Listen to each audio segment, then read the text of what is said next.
Hey, alright, this is a video for MSKI361. He just hit 400 subs and he's taking it back old school and he's throwing a contest like we did in the 2010s. So what he's asking for is to name off a Mount Rushmore of your favorite creators, artists, writers, creative types. And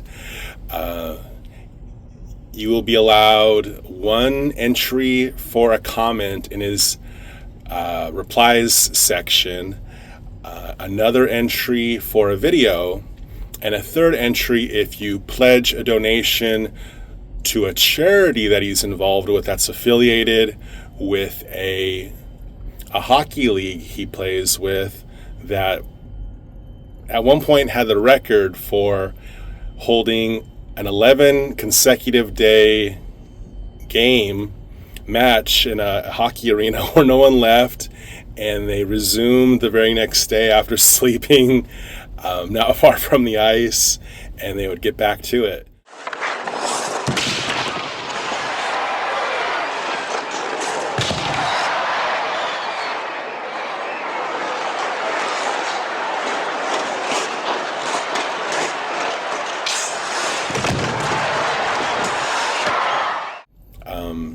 There's a way to do that. I'll provide a link to his video if you want to go for the trifecta of entries.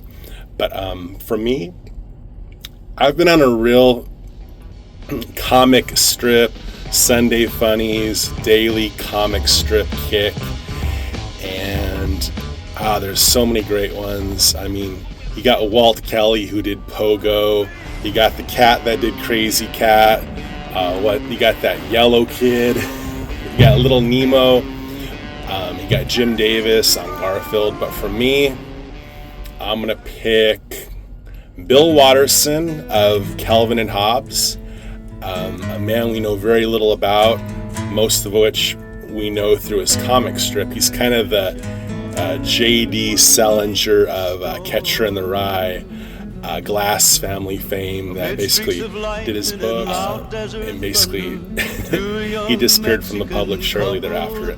A lot like what Bill Watterson has done, but it only adds to the mystique of Calvin and Hobbes, and it's a mystery, but he likes it that way.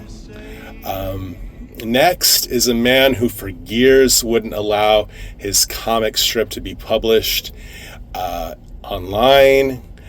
He really holds it close to the vest.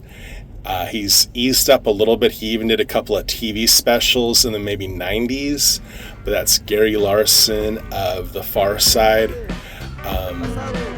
Love that one panel strip. I used to collect those books, and during a very dark time growing up as a teenager in the grunge era of the depressing early 1990s, having the Far Side treasuries on the school bus. I grew up in a neighborhood where I was into bands like Nirvana, Soundgarden, and Alice in Chains, but on the bus we would play nothing but this really sad, just low down hip hop music. Not even like hip hop like I like the Wu-Tang. This was like this house era of just beats, and oh man, it was really dreary, and it was a really dark time in my life. So those Gary Larson, and even discovering Jeff Smith's Bone, and a couple of other things. The guy who did Bean World, all kinds of crazy good stuff. But that's Gary Larson. I believe he was studying to become. He was interested in animals. That was like his major. It was something. He was some kind of biologist or something. I don't know. Or maybe he was even learning how to become an animal doctor, and then he shifted to cartooning. Third, I really like Patrick McDonnell. He does the Mutts comic strip, and I'm learning more about him. I've always liked the strip. I didn't even know this cartoon went back as early as like the mid 80s. I never saw it in my newspaper until like the early 2000s, but I really like it. His characters of Earl and Mooch. I haven't read it in a while, but I'm going to get caught up on it. Just something like kicked off in my brain where that was kind of a missing link of my cartoon loving was the comic strips. And the last one, so I'd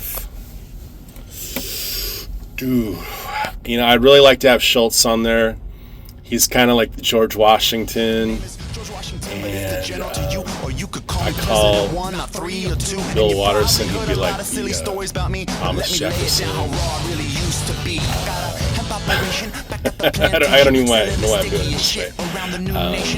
Gary Larson, like Abraham Lincoln. And I guess like the newer school would be Teddy Roosevelt, and that would be Aaron McRudder, who did Boondocks. I always liked the strip. I never really followed up on it. It was such a short-lived comic. I mean, from 96 to 2006, that's a flash in the pan, considering most of the comic strips, either they're in syndication, which means they're like reprints, like the Peanuts will always be in the paper. There's enough of those, especially if they go back to doing like the Lil folks and colorizing those, but there'll always be some Charles Schultz in the newspaper. It's just a trademark of the Sunday funnies. But Aaron McRudder, he wasn't a flash in the pan. He burnt out on it. Last couple of years, he wasn't illustrating his strip. He got more interested in animation and then live action. And I just don't think he'll ever do a comic again. But the flame was bright enough that I'm going to go ahead and mention him. And it's not an honorable mention. I mean, really, honestly, Charles Schultz should be on there. But there's just been so much said about the Peanuts gang and Charlie Brown and Woodstock and Snoopy that there's really nothing to add to it, But yeah, so that's my comic, or in my case, comic strip, Mount Rushmore. This contest goes on. Today is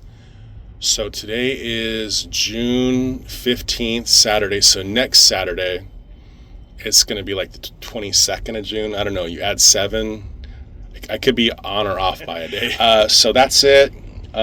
Sorry for the flashlight in my eyes, camera style. I just wanted to get this done, get it up, and thanks for watching. Everyone have a happy Father's Day. And what we got, like Juneteenth coming up on the 19th, is it? So that's another holiday. So right on to Juneteenth. Just looking at the ocean. All right, everyone have a good one, and thank you MSKI361. Thank you Higgy Pop for showing me this channel, and everyone have a good one.